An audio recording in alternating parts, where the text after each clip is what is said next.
So, Hardline's patch that I'm sure most of us have been waiting for was released yesterday.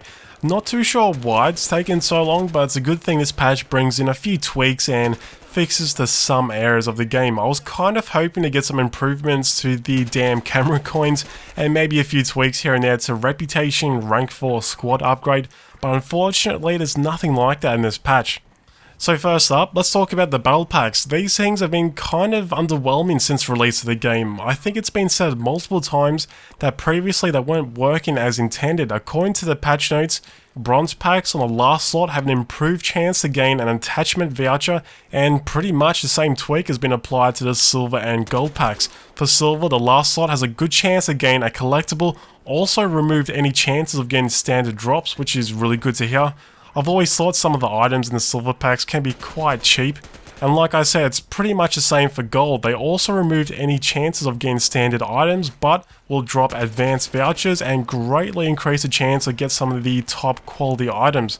I actually had about 20 packs I had stashed away waiting for this patch to arrive. I noticed that with the bronze packs, I was getting a lot of advanced vouchers and other items in that quality.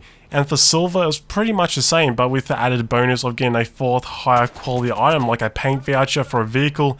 And with the gold packs, I was actually really surprised. I was getting the elite outfit voucher a lot, which are pretty damn expensive in game. I think previous to this patch, I only ever got an elite voucher once, so the fact I was getting them so often was really good to see. So, Hotwire game mode, which is a rather fun game mode, but I'm sure we all can say the RPG spam can ruin the experience quite badly. I know some people say it's okay, but for my own personal experience with Hotwire, the amount of times I've been killed by an RPG is just way too damn high. To combat this, the amount of rockets you can carry has been lowered to 1, also their splash damage has been greatly reduced, so hopefully that's going to cut down the spam. And staying on topic with game modes, TDM has also been plagued by some pretty bad game mechanics. In this case, it's a bad spawning system, which I'm sure most of you are well aware of.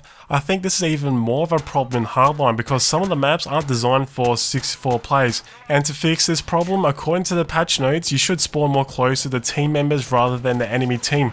I did play a few games of TDM before just to see if it helped out, and it seems like it has reduced the bad spawns, but it hasn't completely fixed the problem. So either they enforce some server rules to maps that don't support 64 players too well, or they need to take another look at whatever system is working out where you actually spawn.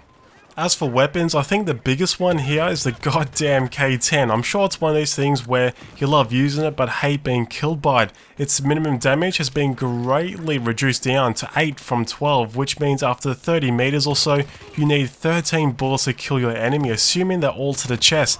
That's a hell of a lot of bullets, even for a weapon that has a rate of fire of 1200 RPM. On top of that, its max damage has also been reduced down to 33 from 34. Which means you'll need an extra bullet to kill your target in close range, but with that 1200 rate of fire, an extra bullet doesn't really make that much difference. So basically the K10 is still a complete beast in close range, but once you start going out to about 15 to 20 meters or so, you're probably going to die a lot.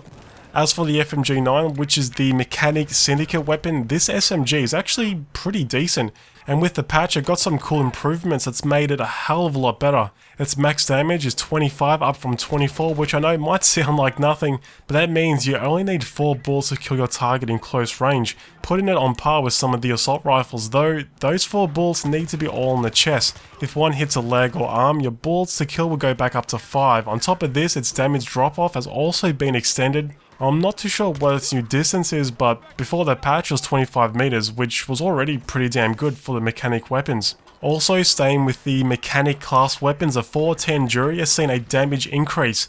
Its damage per pellet is 20 up from 15, so make sure to give it another try again if you already deemed it a sidearm not worth your time. Staying on topic with weapons, there's still plenty to go over. Battle rifles for the Enforcer class have seen a global buff. Their minimum damage is 25 up from 24. Once again, that might not sound like much, but that means any medium or long range distance you can take out a target with only 4 bullets, assuming they all hit the chest. Before the patch you needed 5, which makes a massive difference for these weapons, seeing as their rate of fire is so low. Basically, this damage buff means two things for the weapon group. At any distance, even 100 or 200 meters onwards, you can take out a target in 2 headshots, which basically gives you almost DMR type sniping capabilities, especially with the SA58 and its completely insane 840 meters per second muzzle velocity. Also, seen as you need one less bullet, the time to kill on these weapons at medium and long range has gone down by a fair amount. On top of the global buff, I feel the barrel rifle's got some extra tweaks. The HCAR's vertical recoil has been cut in half. I have absolutely no idea why the HCAR had such huge recoil, and it's also got a huge spread increase per shot stat, so really any buffs for this weapon is a warm welcome. The HK51, which I can argue also needs some love, it does have some weird stats, but its vertical recoil has also been lowered, which is great news, but the SA58 is still king in my books. I really don't see any reason not to use it. Moving over to the operator class, a change I wasn't expecting. The R0933 carbine got a rate of fire increase from 800 to 850 RPM. I guess the carbines are overlooked a lot in this game, though even with the buff, I still don't see any reason why you'd use it over any of the assault rifles.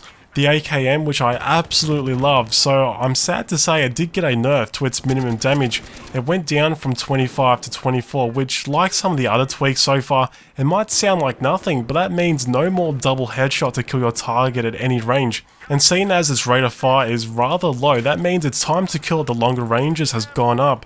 I've never seen anyone complain about this assault rifle, so I'm not too sure the reasoning behind it.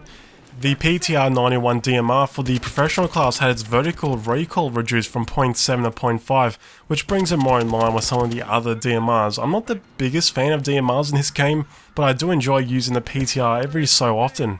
So as for the general updates, the ticket count on official servers has been increased, which is really damn good news. I've always absolutely hated how quickly some of the games have ended. For PC related updates, I've seen a lot of people complain about high CPU usage from Punkbuster. Even though the patch notes doesn't exactly talk about this, it does say the game engine has been optimized to increase graphics performance while Punkbuster is running. I actually did see a noticeable improvement to how smooth the game runs, but give it a couple of days to see if it stays like that.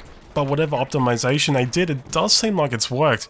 You probably notice an FPS counter on the top right. I did put that there so I can compare frames to some older footage from before the patch just to see if the average FPS is any higher. But anyway guys, that's it for today's video. Make sure to let me know your thoughts about the Hardline patch. Do you think the K10 still needs some nerfs, or do you think it's okay the way it is after the patch? Thanks for watching, and I'll see you in the next video.